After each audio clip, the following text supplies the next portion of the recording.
Hello guys, my name is Dinan Sooriyaarachchi and I want to present to you guys my data science professional analysis.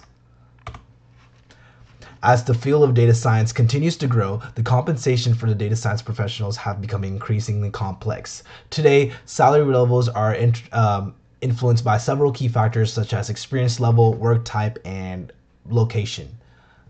These variables actually make it very challenging for employers and industries to navigate salary expectations.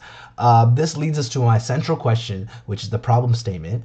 How do experience levels, work type, and geographical location all collectively influence the salaries of data science professionals? I was given the data set of multiple key fields. However, due to this problem set, I chose 4 fields: location, experience level, remote work, and salary in USD to measure all of these attributes. The tools and methods I used for this was Python for data cleaning, which I used the library pandas, and in-depth analysis as well as pandas, and data visualization I used Seaborn and Matplotlib, and I also used another software, Tableau, to make an interactive dashboard. As far as data cleaning, I used I checked for a lot of nulls in the data set, and I also standardized columns to make sure they're all lowercase with underscores as converted spaces. And I also converted the experience levels attributes to all uppercase, and I also dropped a lot of duplicates. Now let's actually get into our analysis. So first I want to show you guys how experience levels actually affect data science professionals.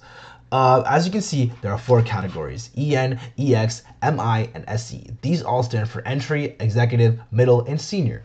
As you can see, the entry level seems to show the lowest compensation in data science professionals, while executives and the seniors tend to be the first and second place. This suggests a strong correlation between experience levels and salaries, showing that the executives and senior levels lead demanding higher compensation due to their long-term experience and knowledges of their expertise on the work field of data.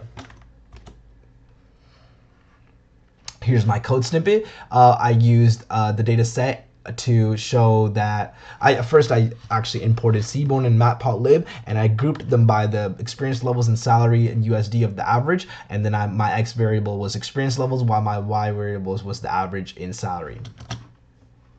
Now let's talk about the degree of remote work influencing the salaries. As we can see, there are 3 ratios: 0, which is fully on-site; 100, which is fully remote; and 50, which is hybrid. As we can see, the roles consisting of fully on-site show the highest possible salary compensation.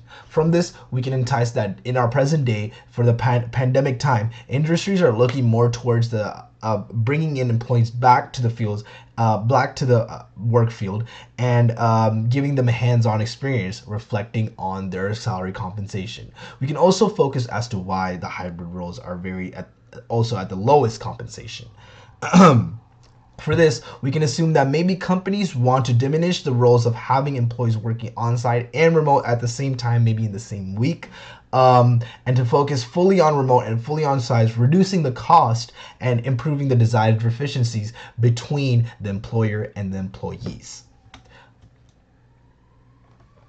Here is my code snippet on the remote work impact on salaries. I did the same method to where I took in the x-axis as remote ratio and the y-axis as the average in salary in USD. Now let's actually take a look at the geographical impact of compensation in the data science field.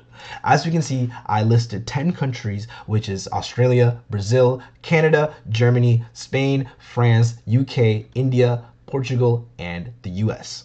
The US and Canada, in this visualization, show to have the highest trend in compensation for data science professionals, while India and Brazil show the lowest salary compensations. If we really focus on these 4 countries I just mentioned, the US and Canada, compared to India and Brazil, have a much higher economic stature and economic development in their regions.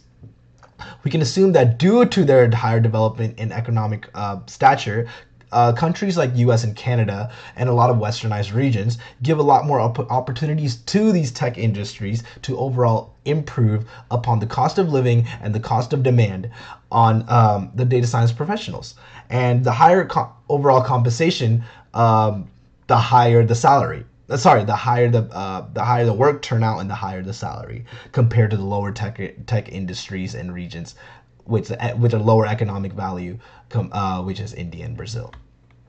Additional thought for this, we can also mention that the remote work, as I mentioned earlier, bridges the gap between these regions, and that this can maybe decrease which can allow companies to kind of from these lower regions like from these lower regions like India and Brazil to work remote on these higher regions such as the US and Canada, overall improving the US and Canada while just keeping the stature of India and Brazil low, but overall improving their economic value. On additional thought, if you take in the account of the Western countries, they still have a strong foundation on their tech industries and economic development. So not only does not work hand in hand, but this can also command the westernized regions to improve upon their salary compensations a lot more due to their higher technological infrastructure. Here is my code snippet that I used for developing the geographical impact on salary. I kind of went through the same route. However, I took in a bigger fig size, and I also imported the largest index of 10 locations.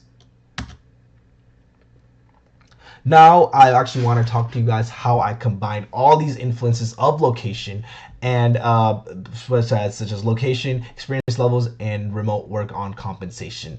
As we can see, the x-axis shows 5 different countries such as Canada, Germany, Spain, India, and the US.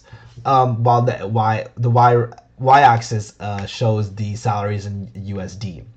If we analyze all these regions, we can see again US, Canada have generally the highest salaries with data professionals due to their such influx in technological development and tech industries.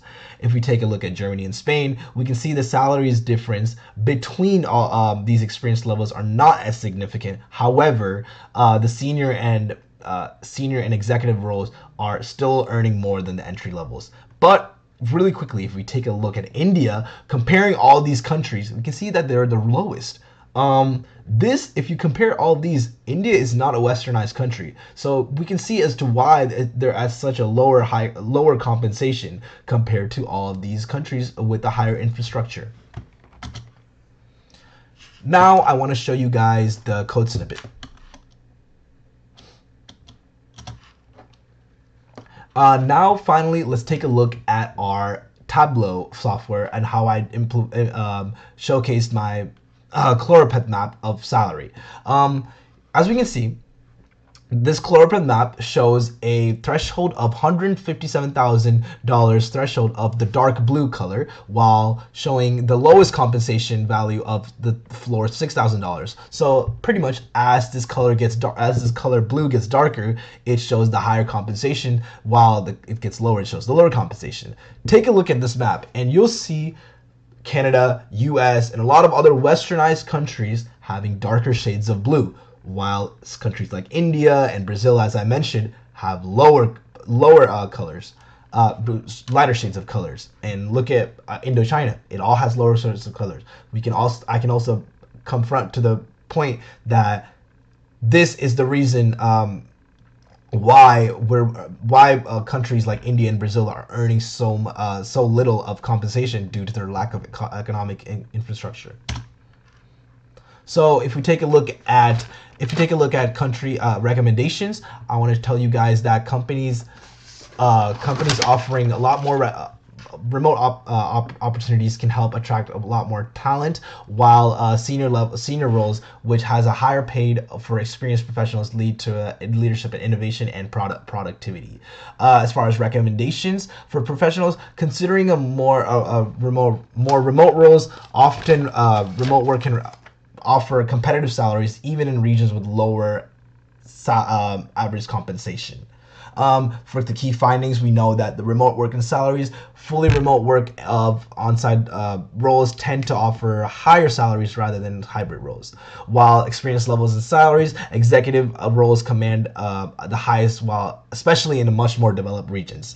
And just like we talked about for geographical differences, the U.S., Canada, and Germany are the most competitive due to their higher infrastructure in technology. Countries like India and Brazil show lower on average compensation due to their lower economic favors. Thank you so much for listening to me. Please feel free to email me if you guys have any questions, and thank you all for giving me this opportunity again. Thank you.